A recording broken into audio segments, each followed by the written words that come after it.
This is lesson 27 on linear versus nonlinear relationships. Okay.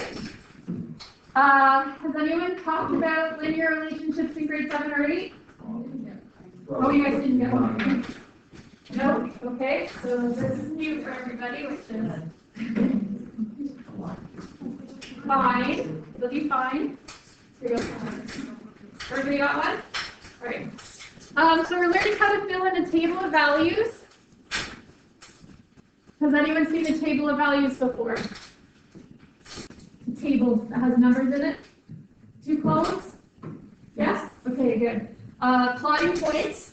Okay, we've done that, and determine if something's linear or nonlinear, which is pretty easy. If it's linear, it makes a perfectly straight line. Okay? If it's nonlinear, it's usually a curve, but it's not a line. Okay? Linear, it's a line. Nonlinear, it's not a line. Okay? A relationship is a description of how 2 variables are related. A relationship can be described in many ways that include a table of values, a graph, and an equation. A linear relationship makes a straight line on a graph. So when you graph the table, you'll get a straight line, perfectly straight. Okay? If a relationship is not linear, so it doesn't form a straight line, we say it's non-linear. Okay? So the math word for not linear is non-linear. Okay? So far, so good?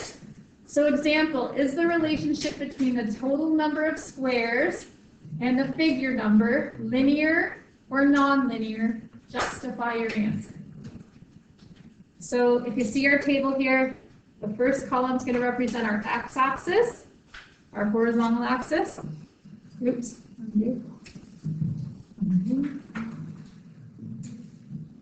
And the second column represents the y-axis, okay, just like it did before. And over here we have a picture, and it says that figure number 1 is this, and there's 1, 2, 3, 4, 5 squares here. Does everyone see that? So beside 1, we'll leave 0 for now, I would put a 5. Explain. No. All right, figure number 2 has 1, 2, 3, 4, 5, 6, 7 squares. So beside figure number 2, the y value is going to be 7. How many squares there are? Okay. Figure number 3, 1, 2, 3, 4, 5, 6, 7, 8, 9. So beside 3, I have to put 9. Now there's 2 spots in my chart that don't have any number beside them, and I have to use my patterning or my thinking to figure out what they would be. Hayden, do you know? I think 4 would be 11. 4 would be 11, because you're noticing you go up by 2 each time. Nice. And does anyone think they know what 0 would be? Charlie? 3. Because in order to go up by 2, you would have had to be at 3. Is everybody good there? Okay, so now we're going to plot them on our axis. So when we make a graph, we have to think of a couple things here. So we know our x-axis, so it's labeled x already, but we got to label what it's standing for. So in this case, it's the figure number. And we also have to figure out a scale. So I have to fit the numbers 0 to 4. So can I go by ones? I always check for ones first. Can I go by ones and fit 0 to 4 along the x-axis? Yes. So I'm just going to go 1, 2, 3, 4, 5, 6, 7, 8. And I have to fit from 0, really, because 3, up to 11. Can I go by ones this way? So I have to see if I can go up to 11. 1, 2, 3, 4, 5, 6, 7, 8, 9, 10, 11. I can. So I can use ones again for this scale. So that means each square is going to represent 1, which is the easiest scale there is, right? And I to label what the y-axis is going to represent. It represents the total number of squares. And you usually write that sideways if you can. Number, you can use the half-pay of squares.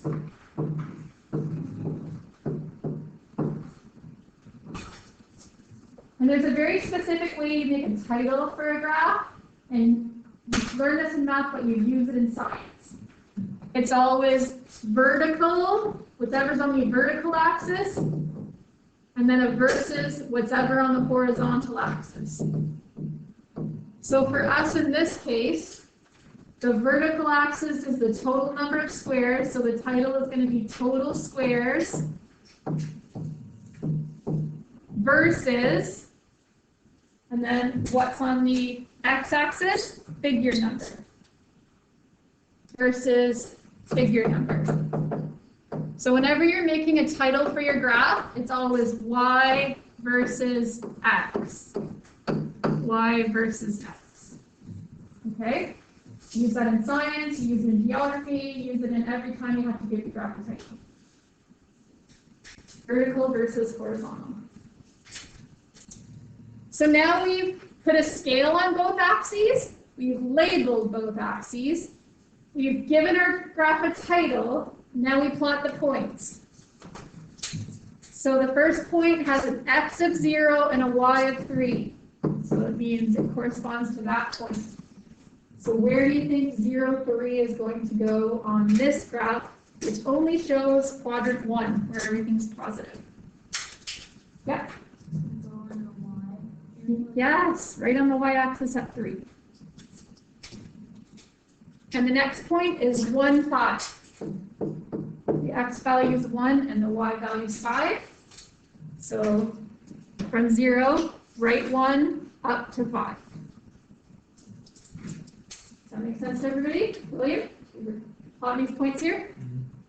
Okay. 2 and 7. So write 2 up to 7. Write 2 up to 7. Write 3 up to 9. Write 4 up to 11. Then you're going to get your ruler out and see if they form a perfectly straight line. So you would line them up. It does. So now we get to say this is a linear relationship. And it says justify, so then we have to write because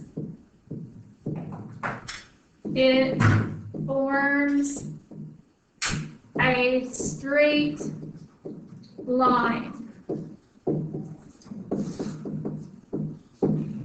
This is a linear relationship because it forms a straight line.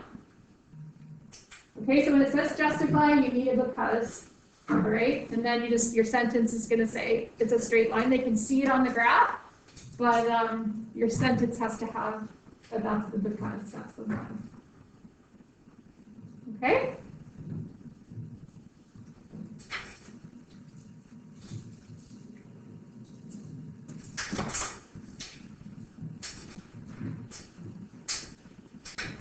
It says, note when you're choosing scales for your graphs, make sure your numbers are in a consistent pattern. So either you're counting by 2s, by 4s, by 5s, by 10s, by hundreds.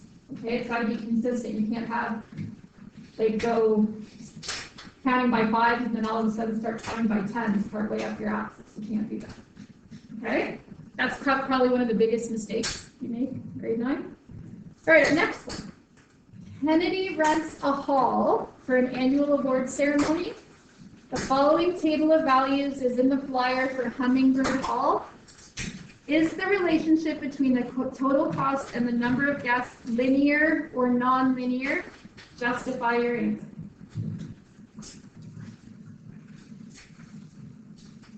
All right, so first thing I'm going to do is remember to myself, this is my x. And this is my y.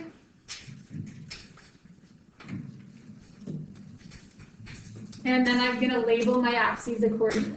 Okay, so I'm going to label the bottom number of guests. Number of guests. So I always know the first column goes on the bottom. First column is always the X, goes on the bottom. And then, then you're not on the right page. Then you got to figure out a scale. I've got to go all the way from 0 up to 20. Is there 20 squares across the bottom? There's not. You can go by fives though. Or you go, yeah, you should go by five.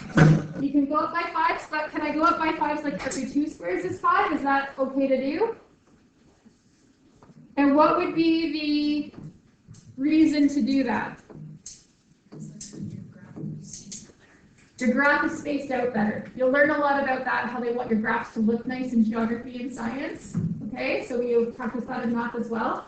If we're just using a tiny little bit of the graph, you want to spread it out more to use the whole thing. So in my case here, my scale is 2 squares represents 5. So what would 1 square represent? Who could tell me? 2 squares represents 5. What would 1 square represent? Yeah, 2.5. 5 divided by 2. Good. Okay, so that's our scale for this axis.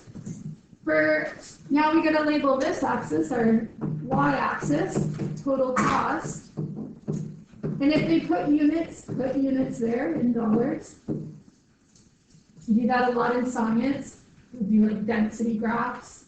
You need units, if there are. And I've got to fit all the way up to 700 from 0. So what scale might be good for this one? I could go up by hundreds, and I think I can spread it out so that each 1 square is worth 50.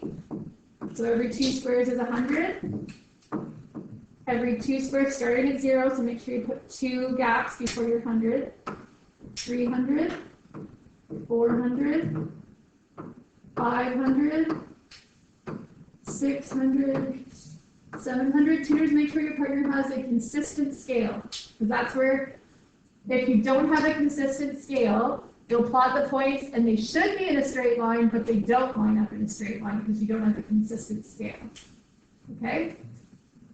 So they're very important to have. All right, and then we need our title. So it's always whatever's on the y-axis, so cost, versus whatever on the x-axis, guests, or number of guests, I guess is better to say. So there's our title, y versus x. Now all it's left to do is plot the points and see whether they're in a straight line or not. Okay? So we've got 0 and 300. So that means the x is 0 and the y is 300. So that means I don't go left or right, but I go up to 300. So it's right on the y-axis. And the next one, 5 and 400. So over to 5, up to 400.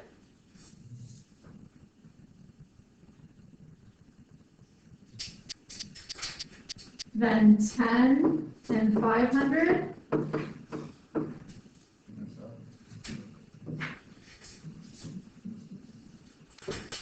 And then 15 and 600. So we're focusing on being able to plot the points properly using a new scale. And these definitely look like they lie in a line. If they didn't, you've messed up your scale somehow, so ask your tutor or whoever's beside you. And then take your ruler, join them. And then we need our statement. This relationship is linear because it makes a straight line.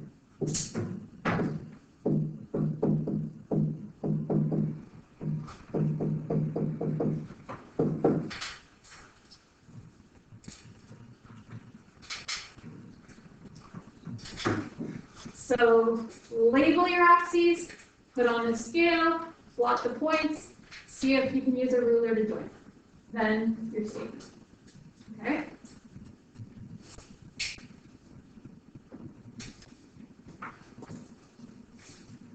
All right. Next example.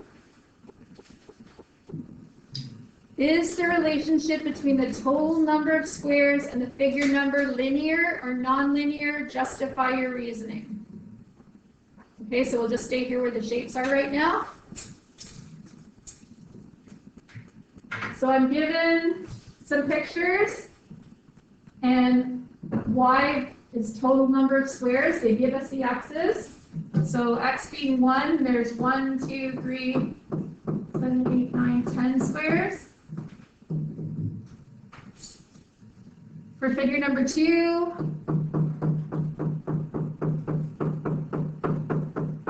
there's 17.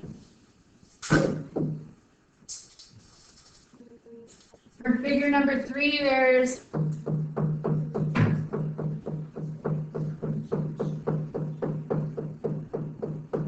26. So to get from 10 to 17, you go up 7, but to get from 17 to 26, you go up 9. Okay, so from here to here we went up 7. From here to here we went up 9. So who thinks they know how many would be beside 0 or how many would be beside 4, and how would you get it? Yep. You would go up by 11, I think, for number 4. Yep, you would go up by 11. So that's going to give you 26 plus 11, which is 37.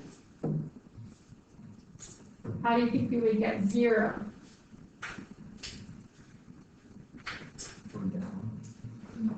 Okay, by what? Kind of. Up 7, up 9, up 11, so this must have been up 5. So what number would I go up by 5 to get to 10? 5. Does that make sense? Yeah. You could draw the picture, so you see there's always one more. So here I'd have 2 squares, and then just 1 square. And there's 4 here, 5, 6, so there'd only be 3. And then 1 more here. 1, 2, 3, 4, 5. That's what 0 would look like. Does that make sense? And then for this one, I'm not going to draw it all, but there'd be 1, 2, 3, 4, 5, 6 across this time. And then there'd be 7 up.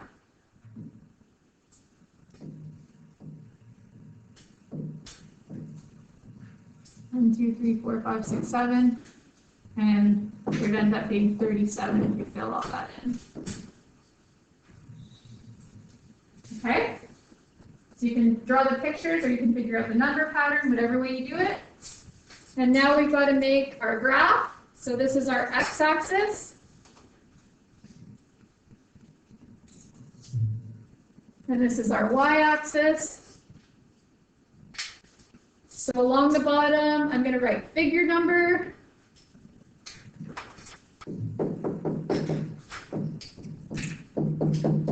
And I got to go from 0 to 4. So I could go by 1s, or I could do every 2 squares as 1. I think I'll do that to spread it out a bit more, like you said, since I've got room to.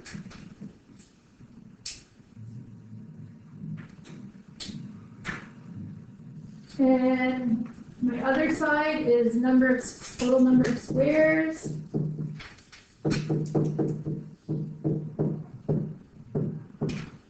And I've got to get all the way up to 37, so I definitely don't think I'm going to be able to go by 1s. Do you think I'm going to be able to go by 2s? Yes? If I go by 2s, is it okay for me to show that every second one is 4 instead? Yeah. That's still going by 2s? So 2, 4, 6, 8, 10, 12, 16, 20, 24. Oh, I'm not going to fit it, am I? Not gonna fit it. So five. fives, okay. So 5, 10, 15, 20, 25, 30, 35, 40. Nice. Yep. They are the one. Yes, you may. And then we need our title. Our title is total number of squares versus figure number. So total versus figure number.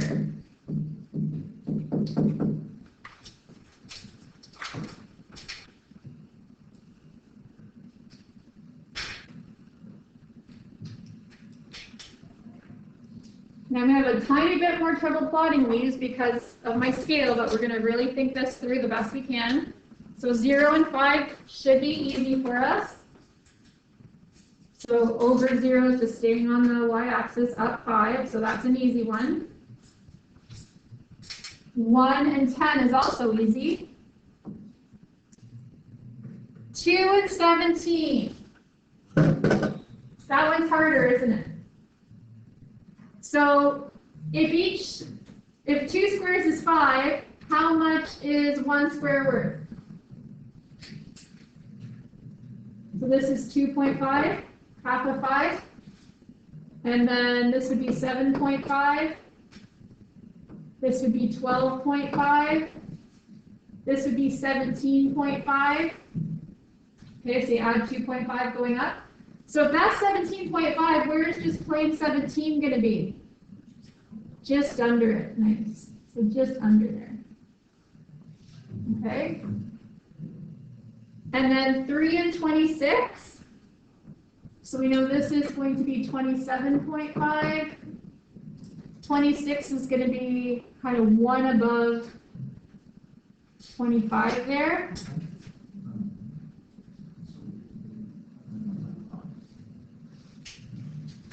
And then 4 and 37, so this again is 37.5 in here, so it's just going to be just below that. And then I'm going to try with my ruler, but do they line up in a perfectly straight line? Try them with your ruler. No, you can't. You can't make them all lie on the same line. So instead you're going to draw a smooth curve instead of a straight line. So you're going to do your best. This is the first time we've done this, so try to make the curve as smooth as you can. And then we're going to say in our sentence that it's not linear because the points don't lie in a straight line. Okay? So this relationship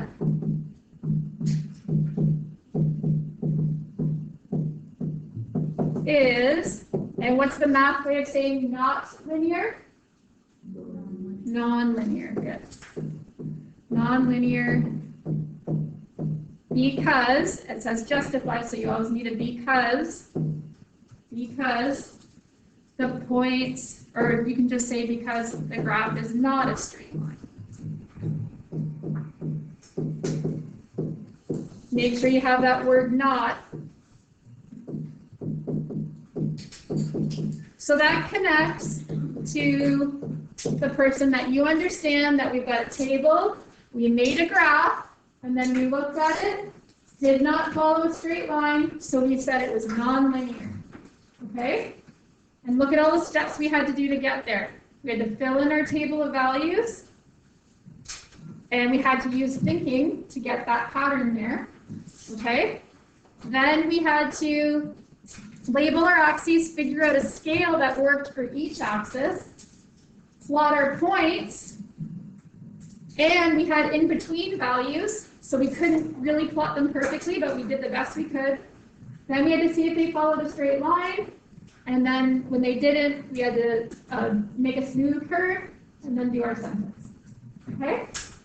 Yes? Okay. All right, one more to go, guys. A bakery is trying to determine the number of bakers they need to hire to meet the demand for loaves of bread. They record observations in the table below.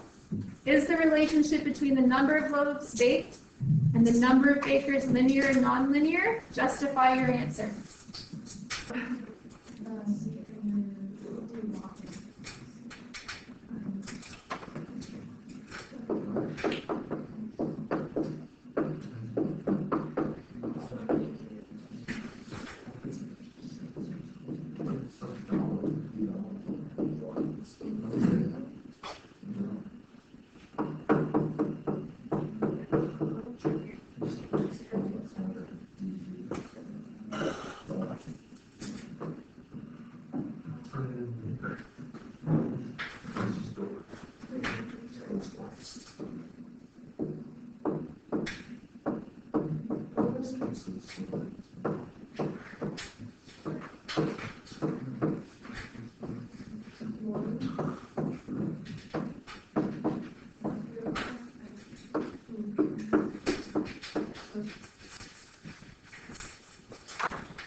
Paul, can you sit down, please?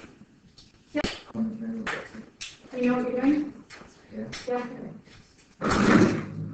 Have you started drawing the axes? No. Well, you need to keep up if you're going to go to the bathroom. You got your axes drawn. Okay, yes, you may go. Be quick though, Josh. No, Josh is he's keeping up. All right. Next thing to do here, we have to plot our points. So make sure your scales are consistent. When you're deciding whether something's linear or nonlinear, your scale is so important. Okay?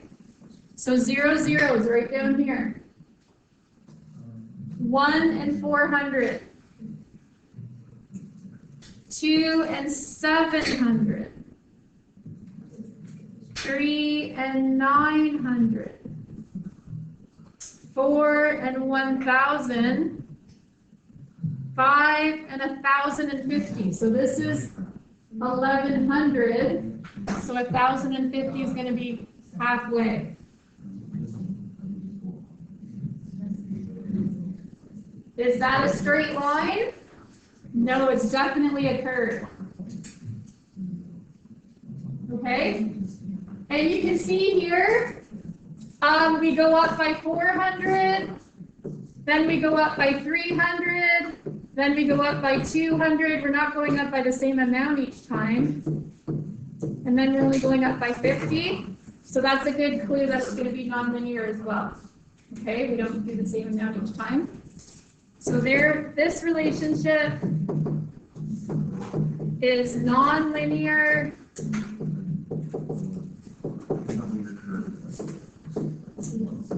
because it is not a straight line.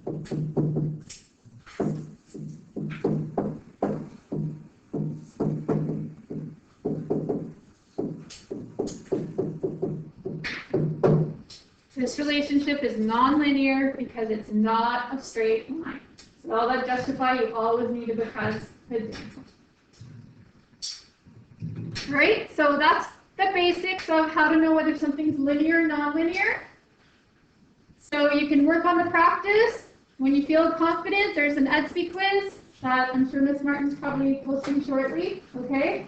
And the EDSB quiz is on plotting points and then saying whether something's linear or nonlinear. Okay?